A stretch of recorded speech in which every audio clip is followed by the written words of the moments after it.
BRS అధినేత మాజీ CM KCR కాసేపటి క్రితం గచ్చిబౌలిలోని ఏజీ ఆసుపత్రికి వచ్చారు. ఆరోగ్య పరీక్షల కోసం వచ్చినట్లుగా వైద్యులు తెలిపారు. వారం రోజులుగా ఆయన జలుబుతో బాధపడుతున్నారు. వైద్య పరీక్షలు పూర్తయిన వెంటనే ఆయన నందినగర్లోని నివాసానికి చేరుకుంటారు. మరో 5 రోజుల పాటు నందినగర్ నివాసంలోనే ఉండనున్నారు.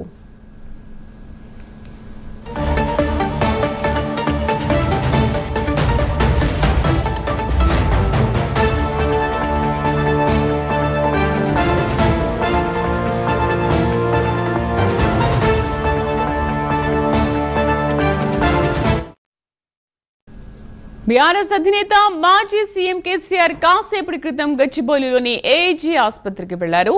ఆరోగ్య పరీక్షల కోసం వచ్చినట్లుగా వైద్యులు తెలిపారు. వారం రోజులుగా ఆయన జలుబుతో బాధపడుతున్నారు. వైద్య పరీక్షలు పూర్తయిన వెంటనే ఆయన నందినగర్లోని నివాసానికి చేరుకుంటారు. మరో 5 రోజుల పాటు నందినగర్ నివాసంలోనే ఉండనున్నారు.